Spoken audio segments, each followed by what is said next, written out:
Hello guys, Long Love Stock Share. Dito ako ngayon sa plaza. Sinasamahan ko yung aking magtinang na mamasyal. Alam niyo po ba mga minamahal? Sa Biblia, si Jesucristo ay nagtatag ng isang iglesia. Sabi nga sa Bible, itatatag ko or itatayo ko ang aking iglesia. Meaning to say, isang bagay na napakahalaga at napaka-importante sapagkat si Jesus mismo ang nagtatag or nagtayo po nito. Kailan po bumangon ang tunay na iglesia na sa pahayag ni Jesucristo ay kanyang itatayo? Alam natin na nung Day of Pentecost, nung bumaba ang Holy Spirit, ay bumangon ang tunay na iglesia. Nasabi natin na officially bumangon ang tunay na iglesia sapagkat pagkatapos bumaba ng Holy Spirit ay naging organisado ang tunay na iglesia. Dito na rin unti-unting naitatag ang mga opisyales ng iglesia at muling kinumpleto ang posisyon ng pagka-apostol. Pero sa Bible, alam din natin na meron pa rin mas maagang katuparan ang pagtatatag ni Jesus sa iglesia.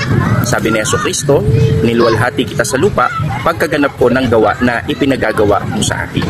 Mababasa naman natin sa Gawa 20:28 na ang tinubos ng dugo ni Jesucristo o yung naging dahil ng kanyang pag-aalay ng kanyang buhay sa krus ng Kalbaryo, ito ay walang iba kundi sa tunay na iglesia, which is ang iglesia ng Diyos.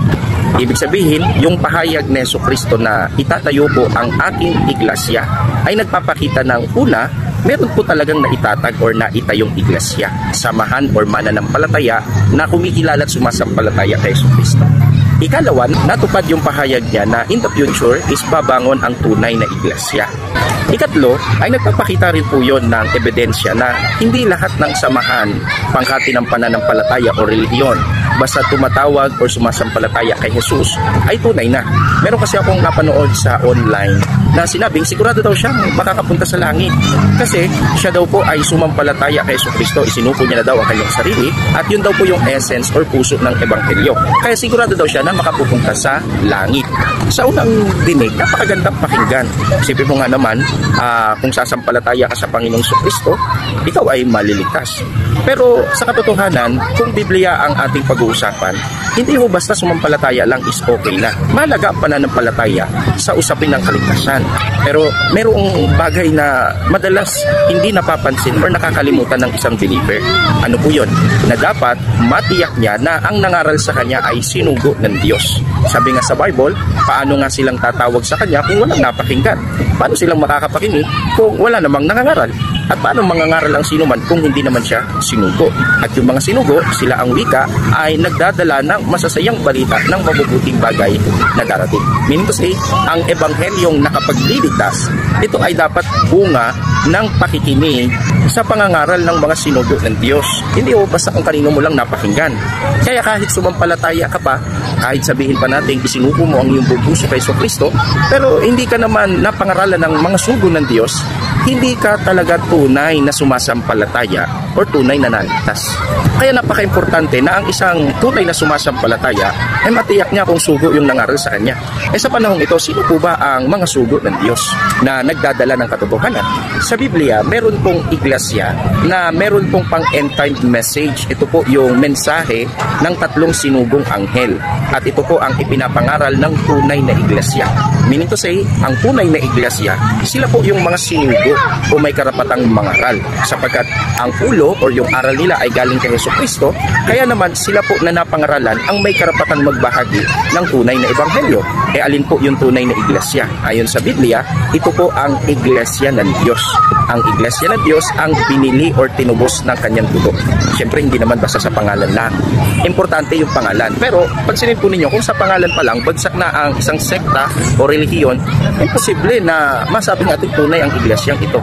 Matangis sa pangalan, dapat ang iglesia na kinabibilangan mo ay connected po siya sa iglesia na itinatag ni Jesucristo. Tandaan natin, ang Diyos ay nagtatag ng isang iglesia sa pamamagitan ni Jesucristo. So kung ang iglesia mo ay hindi po siya connected sa iglesyang itinatag ng Diyos sa pamamagitan ni Jesucristo, tiyak hindi ka tunay na mananampalataya or hindi ka tunay na naligtas.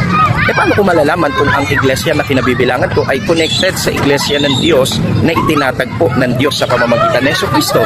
Simple lang, kung ang iglesia mo ay naitatag or bubangon bunga po ng pangangaral ng mga Kristiyano na kung saan ito po ay matitrace back po pabalik po sa Jerusalem.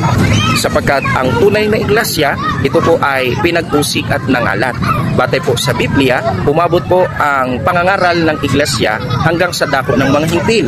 Pero hindi po sila basta nawala sa history sapagkat nasusundan ng history kung saan po napadpad ang tunay na iglesia. Siya po ay pinag-usik at nakarating hanggang sa Asia Minor. Sa panahon natin ngayon, ito po yung Turkey. At mula po doon, naipalaganap din po ang ebanghelyo doon po sa part ng Europe. At sa dakong huli, ay naipangaral din po ang pananampalatayang Kristiyano doon po sa Amerika. Ibig sabihin, dapat po ang kinabilangan mo ay isang iglesia na tinatawag sa pangalang Iglesia ng Diyos na nanggaling po sa Amerika. At hindi po basta nanggaling sa Amerika, dapat meron po siyang history na siya po ay bunga ng pangangaral ng mga Kristiyano sa Europe na nanggaling pa sa Asia Minor, na nanggaling pa sa Jerusalem. Sa ganitong paraan, matitiyak mo na ang nangaral sa iyo ay mga sinugo ng Diyos sapagkat ang mga sugo ng Diyos, sila po ang nangangaral ng tunay at dalisay na ebanghelyo. Ang napangaralan ng mga sugo ng Diyos, sila po ay napapaloob sa iisang tunay na iglesia.